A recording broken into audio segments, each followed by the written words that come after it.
He was a ruthless millionaire CEO, until a 7-year-old girl saved his life and changed it forever. The lobby of the Grand Aurelia Hotel shimmered with wealth, a palace of polished marble floors, golden chandeliers, and uniformed attendants who moved with rehearsed precision. Guests whispered in several languages, their jewelry flashing under the lights as if to remind the world of their status. In the center of all this opulence, a man stood who was as much a symbol of power as the building itself. Michael Carter had walked into countless such halls in his life, and each time people turned their heads, sensing his presence before even recognizing his face.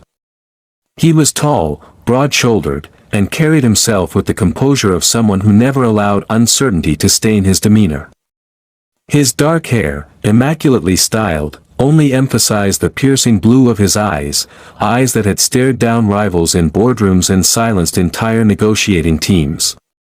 That morning he was dressed in a light blue suit tailored to perfection, a man who looked not only untouchable but indestructible, a figure as carefully constructed as the glass towers his company raised in every major city. Michael was at the hotel for a reason.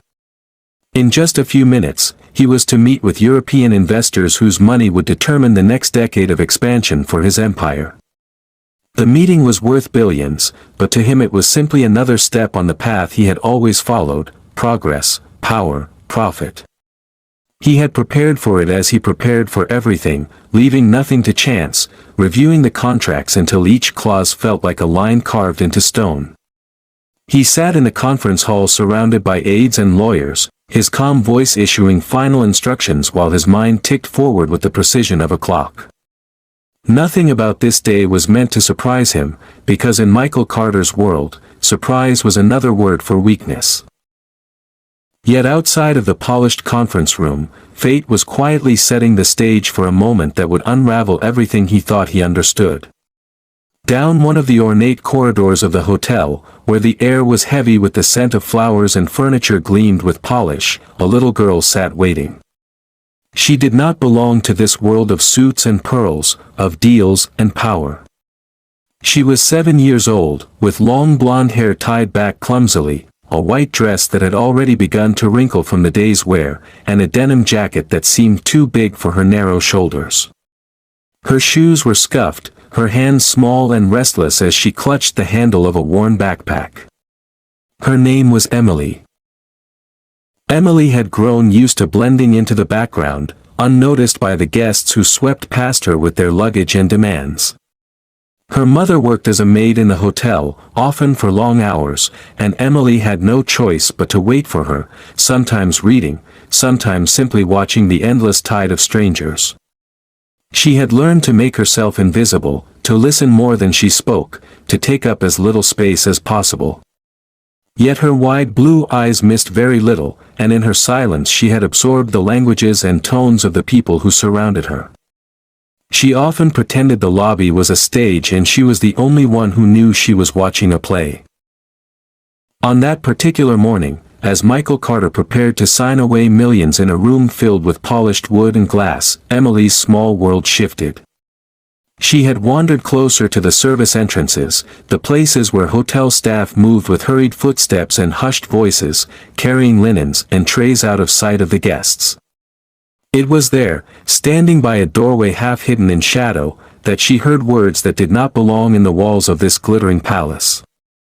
Two men in uniform spoke quietly, but their voices carried to her, and though anyone else might have ignored them, Emily froze. They were speaking Italian, a language her grandmother had once taught her in afternoons filled with lullabies and whispered stories. The words were not meant for a child's ears, and yet they pierced through her with a clarity that made her breath catch. She did not understand every sentence, but she caught enough to know the meaning. Eliminate. Alone. Today. She pressed herself against the wall, her heart thundering in her chest, as the men laughed softly before walking past. The pieces clicked together in her mind with a terrifying speed. They were not talking about just anyone. They were talking about Michael Carter, the man she had seen in newspapers, the man who was even now in one of those gleaming conference rooms. These were not protectors. They were predators, dressed like security, waiting for the moment when he would be vulnerable. Emily's small hands trembled as she gripped the strap of her backpack. She could have run to her mother, she could have hidden and pretended she heard nothing, but something in her would not allow her to stay still. She remembered her grandmother's voice teaching her the language, telling her words had the power to save or destroy, and she knew she could not let silence destroy this man. Summoning a courage far beyond her years, she turned toward the hall that led to the conference rooms. Her feet pounded against the carpet, her breath coming in sharp bursts, as she pushed open the doors and stepped into a world that would never have noticed her otherwise. At that exact moment, Michael Carter lifted his eyes from the documents in front of him and saw her. A small, trembling figure in the doorway, so out of place it seemed for an instant that she had wandered in by mistake. But when her voice broke the polished silence of the room with the words, "They want to hurt you," his world tilted, and for the first time in years, the unshakable man known for his cold composure felt his blood run cold. The day that was meant to be another triumph had just turned into something he could not control, and he did not yet understand that this little girl would change his life forever. The room fell into stunned silence as the child's words echoed through the conference hall, their raw urgency cutting through the polished atmosphere like a crack in glass. Michael Carter, a man who prided himself on recognizing manipulation and filtering truth from lies within seconds, found himself unable to dismiss the trembling voice that had just shattered the rhythm of his carefully orchestrated meeting. His advisors looked confused, some frowning at the interruption, others already rising to escort the child out, but Michael lifted a hand sharply to stop them. His gaze fixed on her, the tiny figure standing in the doorway, her face pale, her blue eyes wide and wet with the kind of fear that could not be faked. She clutched the edge of her denim jacket as if it could shield her, and though she looked ready to bolt, she refused to move until he acknowledged her. He rose slowly from his chair, every movement deliberate, his instincts battling between skepticism and something deeper, something he hadn't felt in years, an almost primal recognition of danger. He walked toward her, ignoring the nervous protests of his colleagues, and when he crouched slightly to meet her at eye level, he saw the way her small hands trembled against her sides. "What did you say?"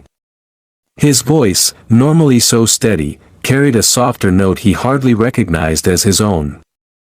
Emily swallowed, her lips pressing together before she whispered in broken phrases, her words spilling out in fragments of English mixed with the Italian she had overheard.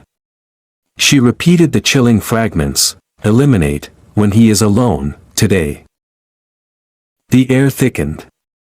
Michael felt the weight of those words sink into him, not as a paranoid suspicion but as truth. He had lived too long in a world where betrayal hid behind handshakes to ignore what he was seeing now. This was not the imagination of a child, not a prank or mistake. It was a warning. Before he could respond further, the conference door opened behind them, and one of the supposed security guards entered, his eyes flicking briefly toward the girl before settling on Michael with a look that was too sharp, too watchful. For the first time, Michael noticed the absence of the professional calm he expected in his guards. Instead, there was a tension, a readiness that chilled him. Michael reacted with a speed that shocked even himself. Without explanation, he reached for Emily's hand and pulled her gently but firmly toward him, turning her small body so she was shielded behind his own. His voice snapped like a command as he instructed his trusted aide to call in the head of real security and to clear the room immediately. The men around the table erupted in confusion, but Michael ignored them, his focus narrowed to the girl and the intruder who stood in the doorway. The imposter guard shifted slightly, and Michael's instincts screamed confirmation. This was not coincidence, and Emily's warning had just saved him from walking into whatever trap had been set. The next moments blurred. His genuine security team arrived, weapons drawn, their movements fast and precise, and the imposter was subdued, his disguise stripped away as the truth came spilling out. It was not just one man but part of a larger plan, an assassination attempt orchestrated with meticulous care. Later, Michael would learn that the infiltration had been weeks in the making, that the attackers had planned to strike during a carefully chosen window when he would be left briefly unguarded.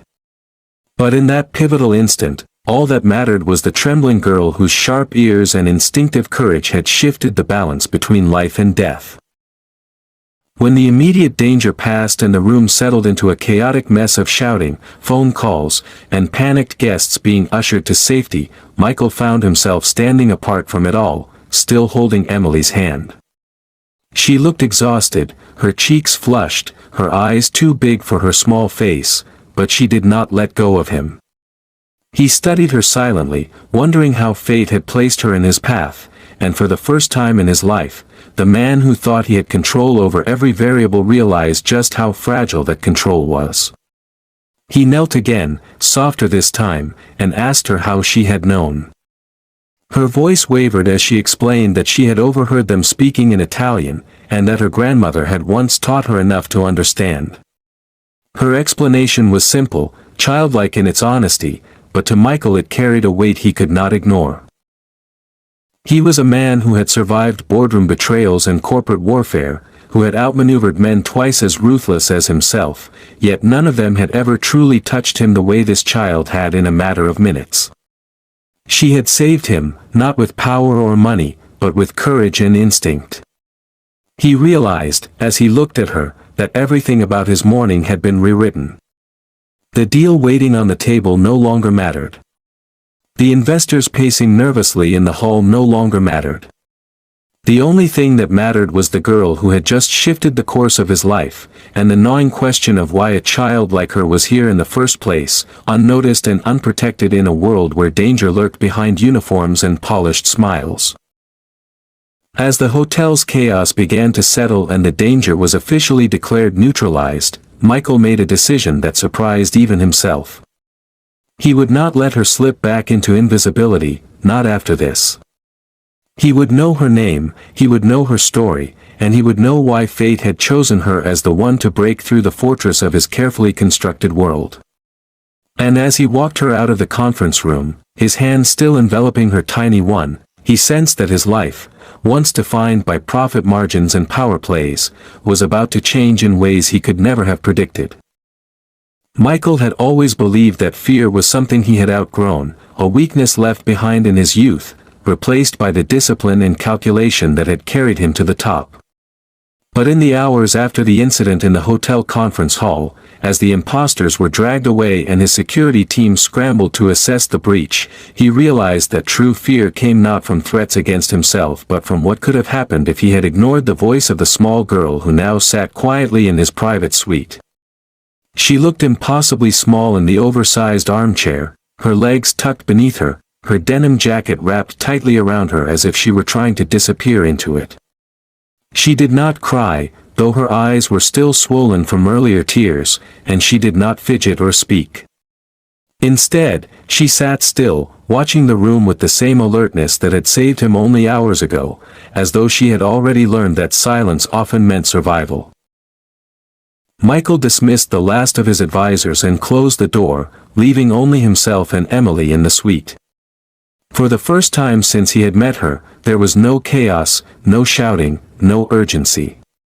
Just the quiet hum of the city far below and the stillness of the girl who had shifted the course of his day. He poured himself a glass of water, though his hands lingered at the rim of the glass longer than usual, betraying the unease he refused to show. Finally, he turned to her and asked the most basic of questions, "What is your name?" She lifted her chin slightly, her voice soft but steady when she replied, "Emily." He repeated the name under his breath, tasting it, grounding it in his memory. For a man who dealt with countless names every day, executives, investors, rivals, this one felt different, as though it carried a weight beyond its simplicity. He began asking her questions carefully, not wanting to frighten her further, and little by little her story emerged.